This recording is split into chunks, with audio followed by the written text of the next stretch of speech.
Israel has cut off humanitarian aid deliveries into Gaza since the first phase of the ceasefire with Hamas expired. Negotiators in Cairo say there's no progress in agreeing on terms for the second phase. It's supposed to include the release of more hostages and Palestinian prisoners, as well as the withdrawal of Israeli forces from Gaza. Hamas wants that to be implemented as originally negotiated, but Israel wants the existing truce to be extended. The ceasefire has brought emotional relief to civilians on both sides of the conflict, even as they deal with extraordinary loss. Thousands stood by to pay their respects to the oldest person taken hostage in the Hamas October 7 terror attacks. 85-year-old Shlomo Mansour. His remains had been turned over by Hamas on Thursday as part of its ceasefire deal with Israel. Shlomo Mansour's life was celebrated, his death mourned. It's not an end that's fitting for Shlomo, it's not an end that's fitting for his family. That's it. It's deep pain and sadness. A deep pain felt throughout Israel, desperate to see the remaining hostages returned in the second phase of a ceasefire agreed by Hamas and Israel. The first phase ended Sunday morning, but Israel now wants to change the terms and get half of the remaining hostages, living and dead, back as part of a new truce, one proposed by the U.S. that would last to April 20th, after the Muslim holy month of Ramadan and the Jewish Passover.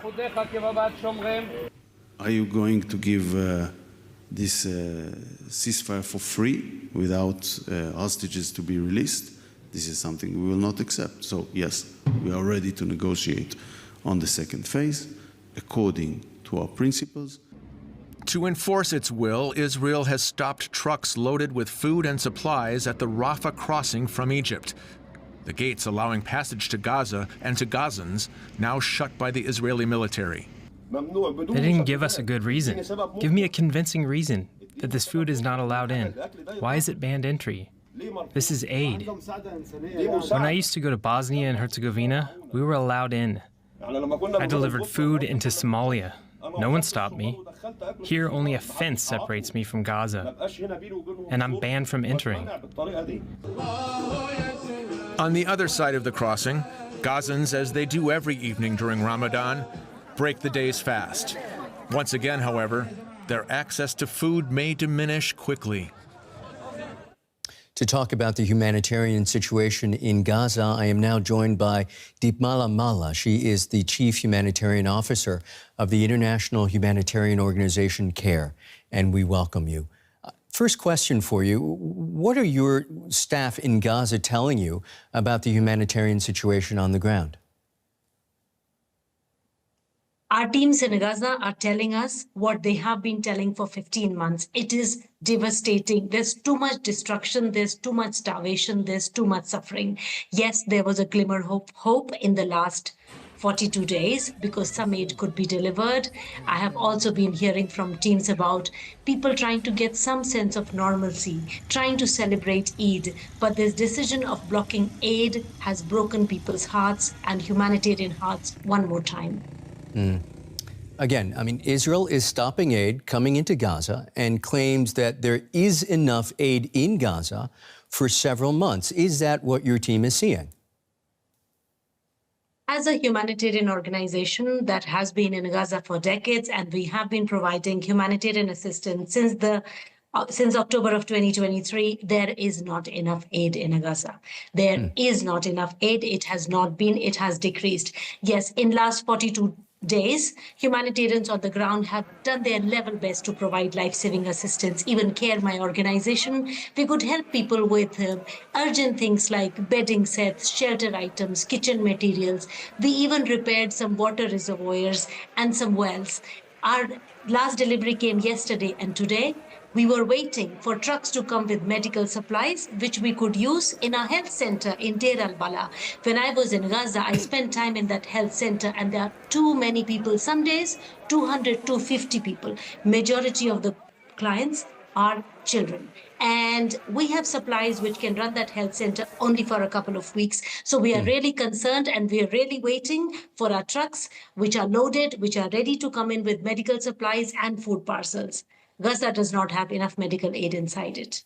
Is there a Or possibility? any humanitarian assistance. Is there some sort of communication issue here? And if not, how are people on the ground there explaining what the motive might be? People on the ground, which means civilians, women, children, elderly, and aid workers. We have been saying one thing from the beginning: let aid in. Too many lives have been lost. Too many families have been torn apart. But how are they explaining why that aid is not coming in? What are they saying? I mean, humanitarians, we know it is a decision from Israel to block the border crossing, which can bring in. So that is the information that we have. And today we did not receive our trucks, which were supposed to come in with medical aid. So it is a no to aid. That's the explanation that we have. The first and of course, there are political discourses, but we are humanitarians. We see suffering and we address suffering. And we have been told we cannot bring in aid. We only have about half a minute or so, but the first phase of the Israel-Hamas ceasefire allowed humanitarian assistance into Gaza. During those 6 weeks, how much a difference were your organization and others able to make? Given the level of devastation, minuscule.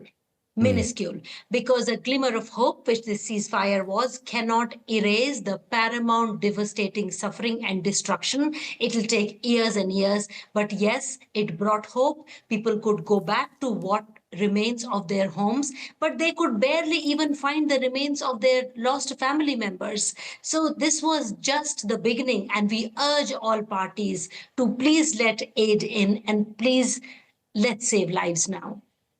That's Deepmala Mahla, Chief Humanitarian Officer of CARE. Deep thanks to you. Thank you for having me. UNICEF's Rosalia Bollen is in southern Gaza. She described the humanitarian situation on the ground. The humanitarian situation continues to be miserable, very, very dire here in Gaza, where families are in need of everything, really. The first phase of the ceasefire has given organizations like UNICEF and others the opportunity to scale up aid, to bring in more aid supplies, but the needs are just so staggering. The damage is extensive throughout Gaza. Service provision has broken down, and winter cold has compounded that situation. And so we have been able to bring in and we've been distributing right away to families, has brought immediate relief, has likely saved many lives, but it's by far insufficient. We need much more aid to come in. We have 60,000 children in Gaza estimated to require urgent treatment for malnutrition. We have thousands of children who are critically ill and who are unable to access treatment in Gaza. That those are children with cancer, children with congenital conditions, children with trauma wounds, so war wounds. So the needs are really, really important, really throughout the territory of Gaza. Access to clean water remains an issue. Access to warm shelter. Right now the sun is shining, but it's actually quite chilly here, and especially in the evenings it gets very cold. It's very windy, and the makeshift tents don't protect families from the cold, from elements, and from the unsanitary and dangerous environment they're in. Unexploded ordnance is an important risk to children.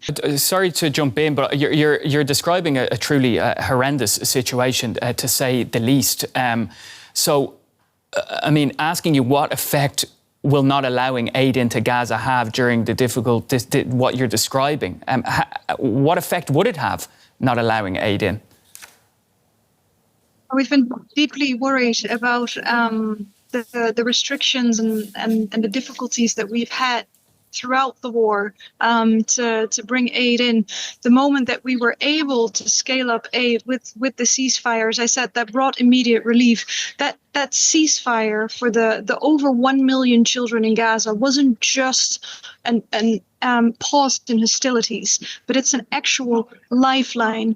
For that now to be turned back is going to be devastating, really, for children and for their families here in Gaza, because the needs are just very, very important. In all aspects of life, there's not a single aspect of life that I can think of where children are spared some suffering or deprivation. The suffering is really a continuum of deprivation and suffering that children face. And the other thing that is important to remember is that humanitarian aid is meant for temporary relief. It's meant for the short term. And we've been saying throughout this war and throughout the first phase of the ceasefire that aid on its own is not sufficient to start addressing the needs of families in Gaza. It's a start, but we need the private sector to be able to bring goods in as well. We're talking about an entire population that is in need. We'll have to leave it there. Thank you for bringing us that update of the situation there. Rosalia Bollen, UNICEF spokesperson, joining us today from Gaza. Thank you for having me.